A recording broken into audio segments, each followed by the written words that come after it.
Je l'ai annoncé tout à l'heure dans les sommaires, dans moins d'une semaine, le ministre de la Justice et garde des Sceaux, Maître Constant Mutamba Tungunga, fait l'objet de deux réquisitoires déposés à l'Assemblée nationale par le procureur général après la Cour de cassation. Sur le premier réquisitoire continue d'alimenter les réactions dans l'opinion publique au sujet d'un prétendu détournement des millions de dollars américains.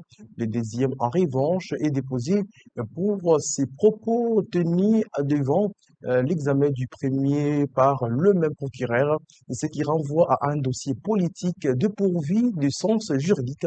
Moutamba va-t-il démissionner? Tentative de réponse dans cette réflexion qu'il vous propose Ben Israël Tomba.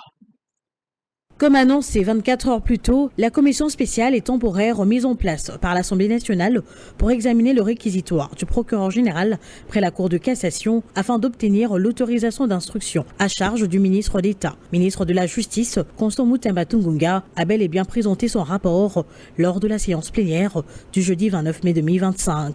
Après la lecture de ce rapport bien détaillé, reprenant toutes les réponses du procureur général Firmin Vondé et du ministre Constant Mutamba, cette commission, dirigée par le député national Méchac Mandefou, a recommandé l'auguste plénière d'autoriser l'instruction contre le ministre en charge de la justice. Les faits mis à charge du ministre d'État, ministre de la Justice et garde des Sceaux sont d'une extrême gravité aux yeux de la loi congolaise et qu'il y a lieu d'en tirer les conséquences des droits, notamment en accordant les droits au présumé auteur des faits à présenter ses moyens de défense. En conséquence, votre commission pour. Qui sont contre? Qui s'abstiennent? Merci. Au vu du vote, l'Assemblée plénière approuve les conclusions du rapport de l'examen du réquisitoire du procureur général après la Cour de cassation aux fins d'autorisation d'instruction à charge de M. Mutamba Tungunga, Constant, ministre de la Justice et garde des Sceaux.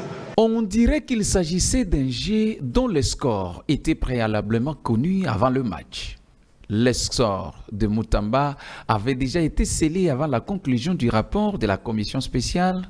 En tout cas, tout semble avoir été prémédité bien avant. Tenez, les débats autour de la conclusion de la mission en charge d'examiner la demande du PG de la cassation avaient pris d'autres tournures telles qu'une guerre entre les générations dont les jeunes et vieux, comme l'explique bien un élu de Moamba du haut de la tribune. Pour Baudouin Mayo, le chef de l'État aurait-il commis une faute en nommant un jeune à la tête du méga-ministère où il s'agirait d'une jeunesse ambitieuse capable de chambouler où les vieux sont fatigués? Le chef de l'État fait confiance aux jeunes.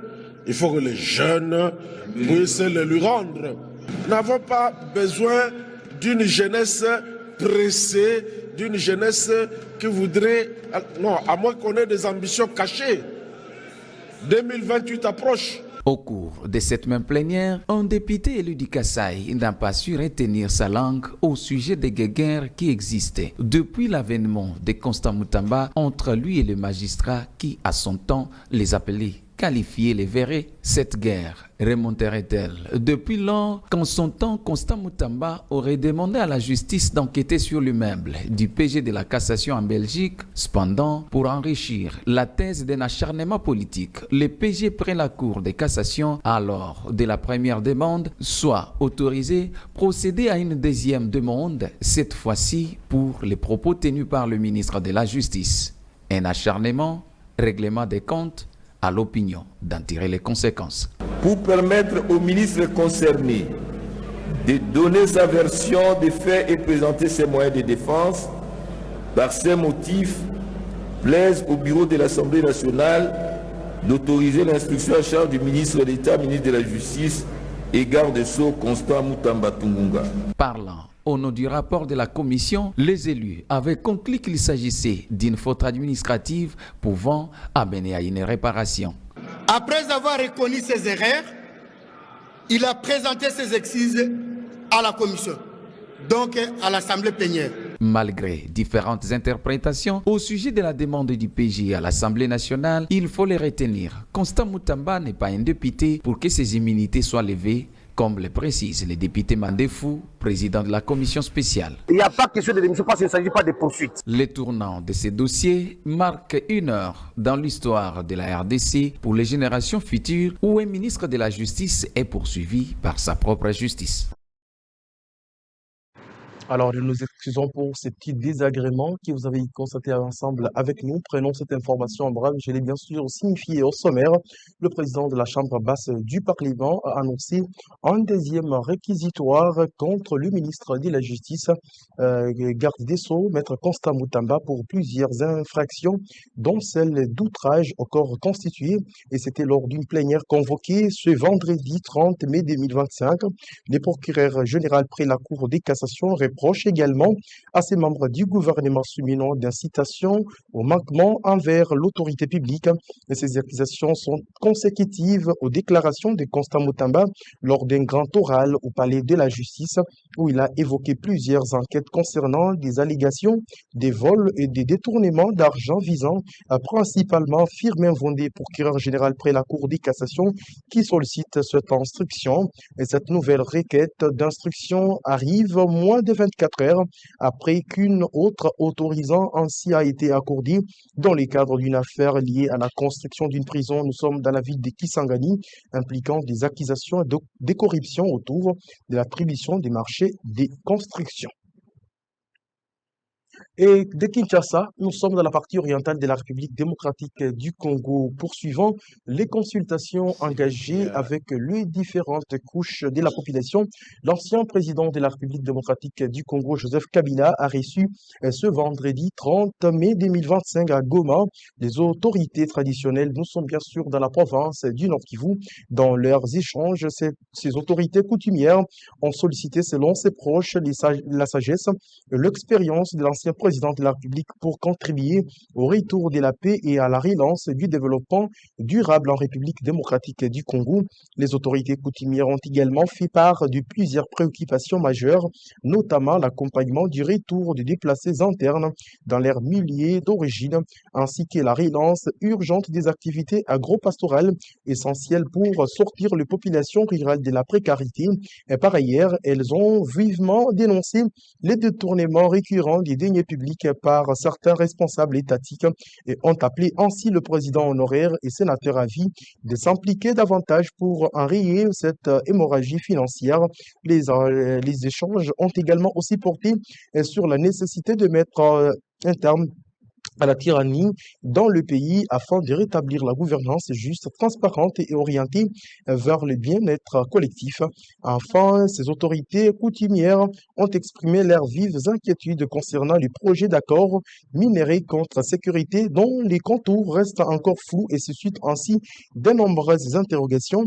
Et en réponse, l'ancien président de la République, Joseph Kabila, a réaffirmé à ses hôtes sa ferme volonté de continuer à jouer sa partition pour remettre le pays sur les rails et contribuer activement à sa reconstruction. Et dans un autre chapitre, il est monté au créneau pour dévoiler la carte cachée de l'ancien président de la République, Joseph Kabila, une semaine après son discours. Mundo Nzangi, actuel ministre du Développement rural, a affirmé haut et fort dans une vidéo publiée sur la toile que l'ancien président de la République démocratique du Congo, Joseph Kabila, était depuis des années commandant des forces armées de la RDC, tout en étant également celui du M23. Le président du parti AVRP a révélé l'objectif de l'ancien président de la République, qui est de balkaniser les pays en prenant pour acquis la province du Haut-Katanga. Esther Yamoumé pour les détails. Il est sorti de sa réserve pour cracher de vérité sans gants à l'ancien président Joseph Kabila. Une semaine après son discours, Muindo Nzangi Butondo, actuel ministre du Développement rural, ne pas aller par 4 chemins pour affirmer que le FARDC et les M23 ont un seul commandant, Joseph Kabila. Il a également précisé que cette vérité lui avait coûté 3 ans de prison il y a 12 ans. Aujourd'hui, ces propos s'avèrent être vrais au vu de la position prise par Kabila qui a réussi à infiltrer l'armée congolaise de bout en bout. Le 13 août 2013, j'ai été arrêté pour avoir dit que les FARDC et les M23 avaient un seul commandant qui s'appelait Joseph Kabila. On m'a condamné à 3 ans de prison pour faux bruit, mais je crois qu'aujourd'hui les juges qui m'ont condamné se rendre compte que j'avais raison. C'est effectivement lui qui était déjà à cet temps-là le commandant. Par cette duplicité qui a duré plus de 18 ans, il a réussi à faire infiltrer notre armée de bout à bout, de telle manière que nous sommes incapables de gagner la guerre. Il est allé trop loin puisque dans les récents affrontements, il appelait individuellement des officiers qui lui sont encore fidèles pour qu'ils puissent saboter les efforts du chef de l'État, notamment en abandonnant des villages tout entiers et des villes entre les mains des rebelles. Pour le président du Parti de volontaires pour la relève patriotique, Joseph Kabila a un seul objectif, prendre le Katanga, car il a toujours été passionné par l'idée de balkanisation. Et il a un seul objectif, il veut à tout prix prendre le Katanga et s'arrêter au Katanga, puisqu'il est passionné depuis trop longtemps par l'idée de la balkanisation. Nous avons été menés sur toutes les batailles, et même quand Mamadou Ndala et le général Baouma, lorsqu'ils ont décidé de mettre fin à cette guerre, ils ont fermé leur téléphone. Kabila ne savait pas les atteindre. Mais à la fin, vous savez ce qu'il en a fait. Il a tué Mamadou Ndala, il a tué aussi le général Baouma. Par ailleurs, Muindo Nzangi lance particulièrement un message fort à ceux qui prétendent recevoir de l'aide de Kabila, notamment Mbusa Nyamwisi, en les avertissant de ne pas se fier à cette mascarade car Kabila a un plan machiavélique pour la RDC. Je voudrais d'ailleurs à cette occasion demander à mon frère Mbusa Nyamwisi, je sais qu'il n'est pas encore allé trop loin, je voudrais vraiment lui demander d'arrêter d'appuyer Kabila. Kabila le trompe. Ce qu'il lui a fait avant-hier, il le lui fera encore aujourd'hui. Rappelons que le discours de l'ancien président de la République Joseph Kabila fait l'objet de plusieurs critiques au sein de la classe politique congolaise en cette période où la RDC fait face à la barbarie de groupes armés dans l'est du pays. Direction partie centre de la RDC après une altercation survenue entre deux membres du bureau de l'Assemblée provinciale de Lomami, laquelle a conduit à la destitution du vice-président Augustin Malangou le 5 mai 2025 dernier pour l'immoralité et usurpation des pouvoirs. Jeudi 29 mai dernier, le député Hippolyte Kabangou a été élu vice-président de cet organe délibérant avec 24 voix sur 26 votants à l'issue des élections organisées par le bureau. Suivez. La séance est ouverte. À l'Assemblée provinciale de Lomami, les députés ont tranché. Hippolyte Kabangou est désormais le nouveau vice-président, élu avec 24 voix sur les 26 votants. Il y a eu 24 voix pour et des voix qui ne se sont pas prononcées. Et proclamé élu vice-président de l'Assemblée provinciale de Lomami, honorable Hippolyte Kabangou. Sous la conduite du président de l'Assemblée, Patrick Kilolongoyi, la plénière s'est déroulée dans un climat chargé mais maîtrisé. Le nouveau vice-président devra restaurer la stabilité d'une institution qui voulait être fragilisée par les récentes altercations. Élu du territoire de Cabinda, au sein du parti politique AGRN, Hippolyte Kabangou. C'est un sentiment d'humilité, de responsabilité et d'engagement dans les missions qui me sont confiées dans notre règlement intérieur à l'article 31. D'accompagner le président dans ses lourdes tâches en vue d'arriver à répondre aux besoins de la population qui nous a mandatés aujourd'hui à l'Assemblée provinciale. Une responsabilité parce que je veux me mettre en évidence désormais.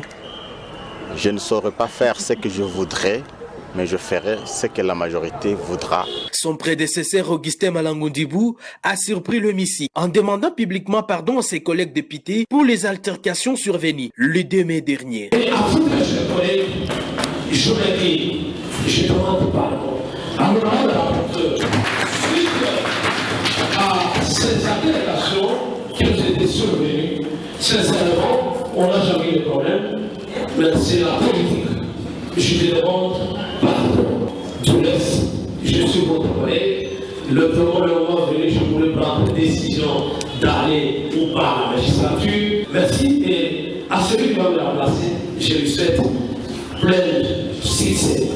Sincère félicitations parce qu'il y a une candidature unique.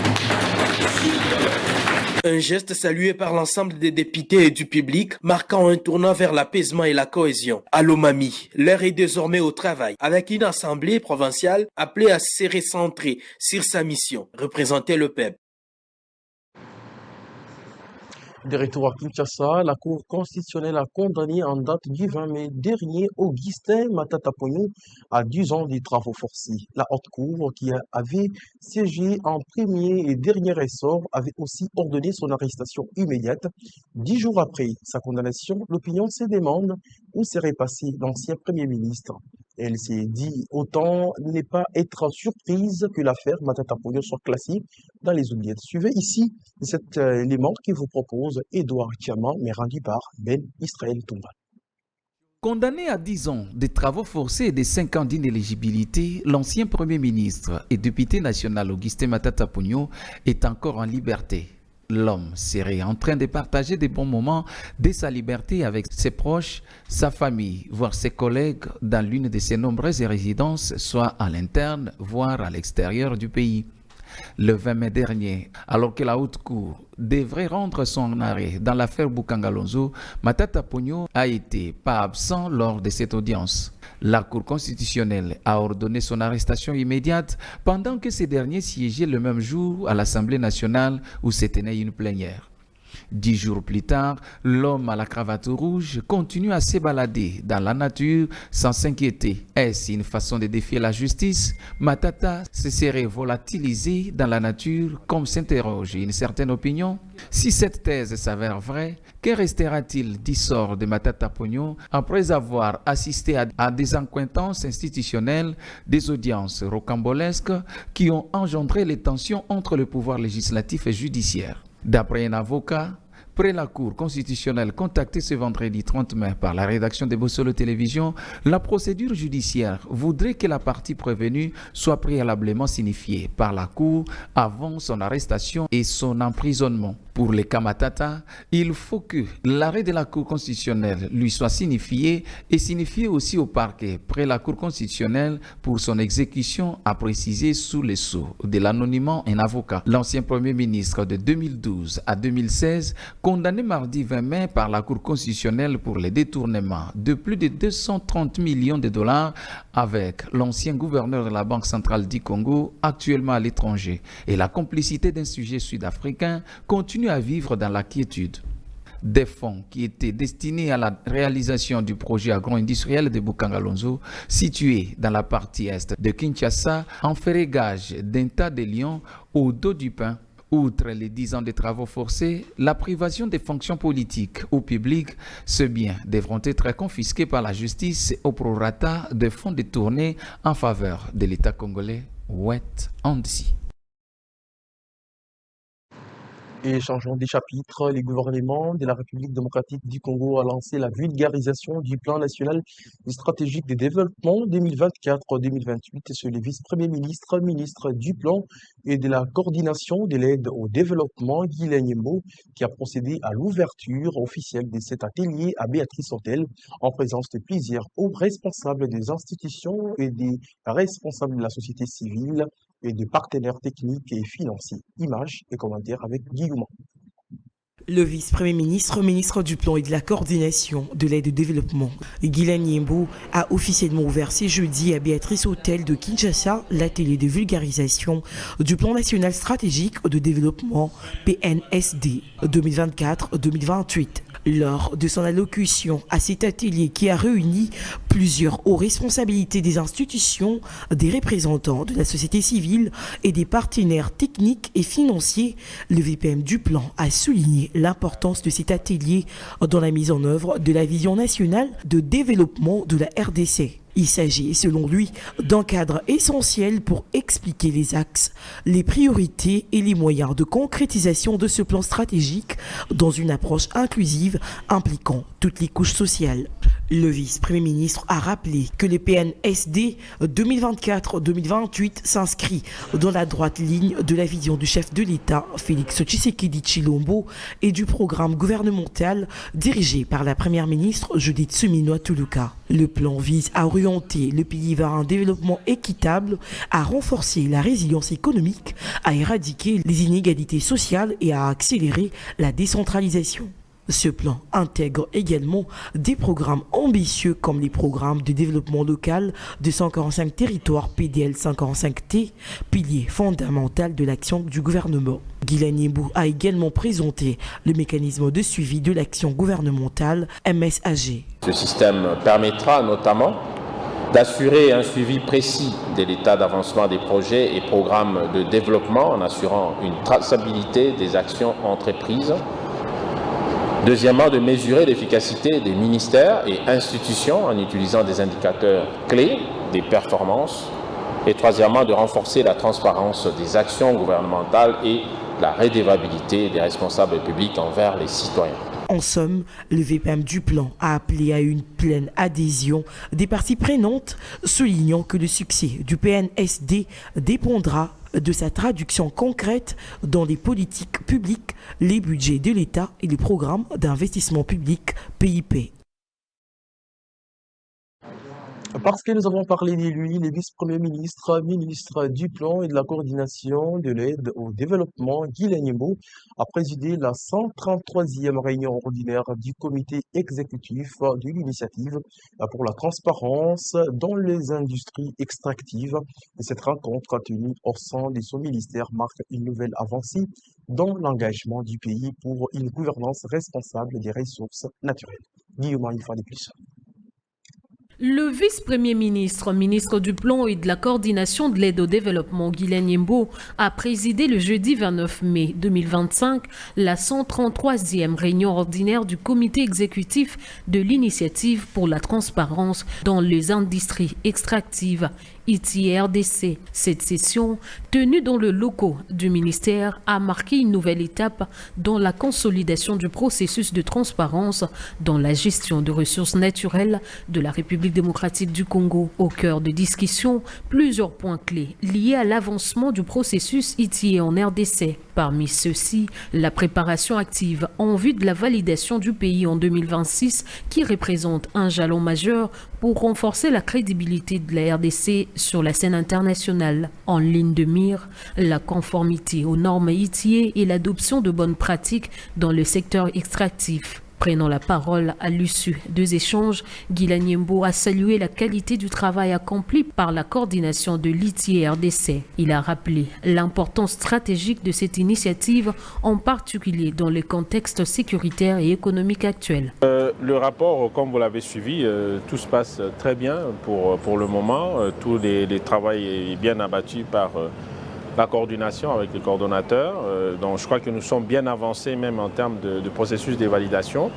Et je crois qu'à partir du mois de juin, il y aura une dernière étape qui va être abordée avec le recrutement de l'expert et puis la DGI qui doit pouvoir remettre les éléments que nous attendons. TIE reste un instrument important pour nous en tant que pays et vous le savez, avec la situation que nous vivons à l'est de notre pays, nous devons consolider cet instrument pour nous permettre nous-mêmes en tant que pays de régler la question des normes dans les domaines extractifs et de permettre une bonne transparence et d'attirer donc les investisseurs à venir directement chez nous pour qu'ils n'aient plus à passer par d'autres pays, notamment le voisin rwandais qui prend en réalité tous les marchés que la RDC devait profiter. Avec la poursuite du processus de validation, la création de la Task Force Forêt-CAFI et le renforcement du dialogue multiparti, la RDC réaffirme son engagement en faveur d'une gestion responsable et transparente de ces ressources naturelles.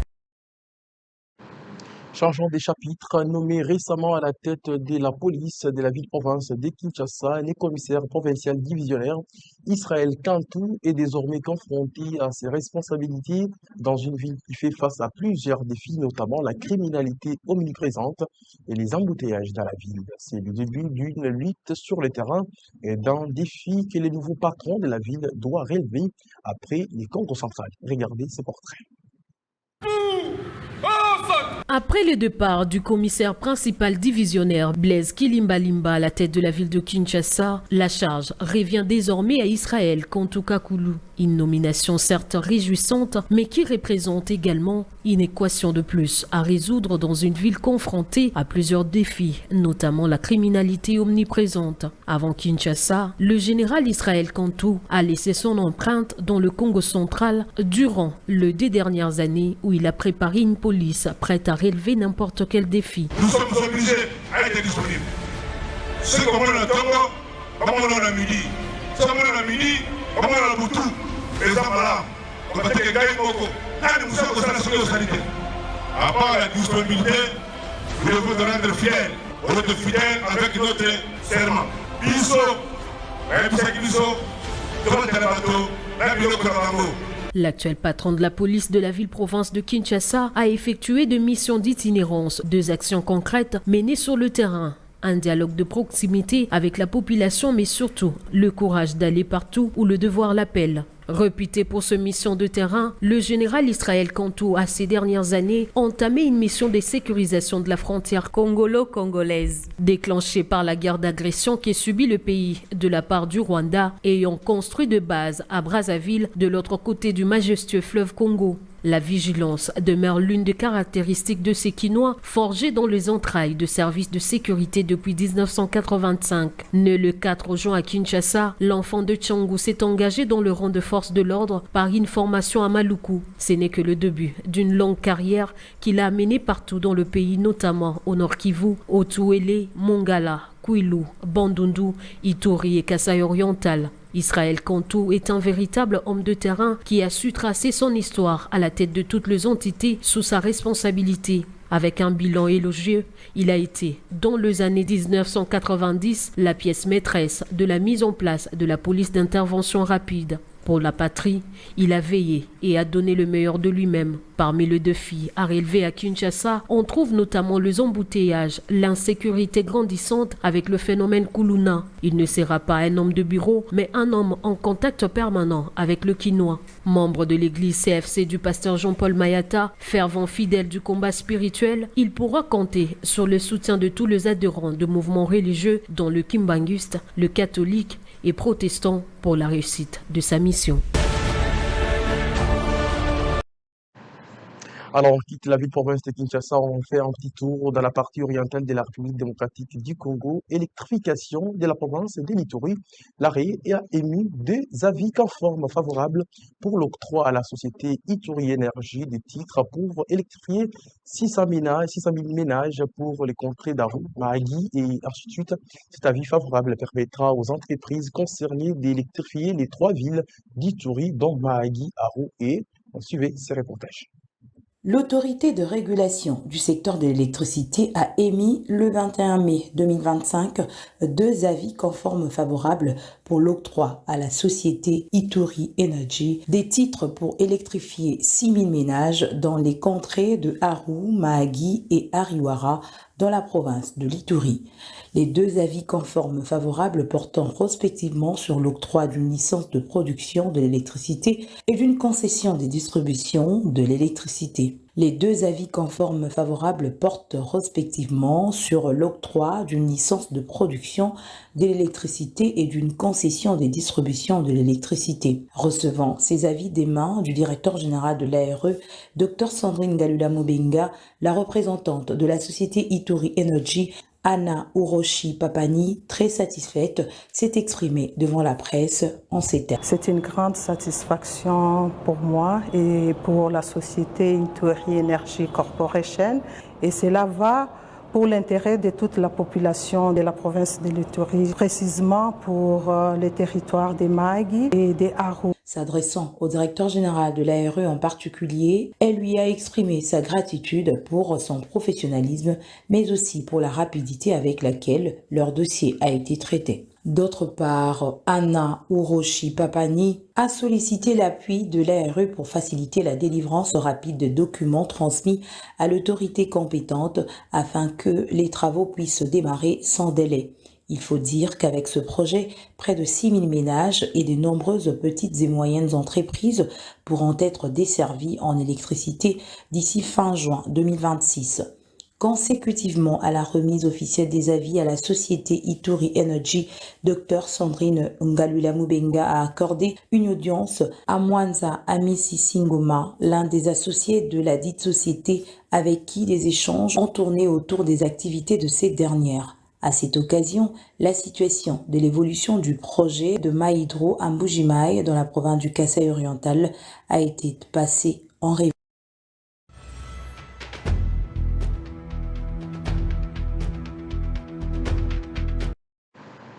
Actualité au-delà de nos frontières. Le mercredi 28 mai 2025, les États-Unis d'Amérique ont officiellement levé les sanctions imposées au Gabon à la suite du coup d'État de la libération d'août 2023. Cette décision marque un tournant dans les relations entre les deux pays. Washington a notamment salué les avancées réalisées par les autorités de transition en faveur d'un retour à l'ordre constitutionnel. Regardez ici ces reportages que vous propose Edouard Chama. À la suite de la prise de pouvoir du Comité pour la transition et la restauration des institutions, l'administration américaine avait suspendu certaines formes d'assistance non humanitaire au Gabon. Cette mesure, inscrite dans le cadre de la section 7008 de la loi américaine sur le crédit budgétaire, avait gelé la coopération militaire, suspendu l'aide au développement via des canaux bilatéraux et empêchant l'accès à certains financements publics américains. Il ne s'agissait pas de sanctions économiques générales, mais des mesures ciblées visant à encourager un retour à l'ordre constitutionnel. Moins de 2 mois après l'élection présidentielle du 12 avril 2025, remportée par Brice Clotaire Oligui Nguema et son investiture qui a eu lieu le 13 mai dernier, les États-Unis reconnaissent désormais que la transition gabonaise a rempli ses engagements. Le secrétaire d'État américain Marco Rubio a salué une gestion exemplaire de la transition, soulignant que le cas du Gabon peut servir de référence pour d'autres pays africains confrontés à des transitions politiques. La levée de ces restrictions ouvre la voie à une reprise complète de la coopération entre Washington et Libreville. Elle permettra notamment au Gabon de bénéficier à nouveau de certaines aides économiques, de programmes d'accompagnement institutionnel et des soutiens techniques dans des domaines clés comme la sécurité, la santé ou la lutte contre la corruption. Alors que le Gabon est entré dans une nouvelle ère politique sous la présidence de Brice Nguema, la levée des sanctions constitue à la fois un soulagement et une victoire stratégique. Elle récompense une transition jugée inclusive et apaisée et ouvre la voie à un rétablissement complet de la coopération avec le partenaire bilatéraux et multilatéraux du pays.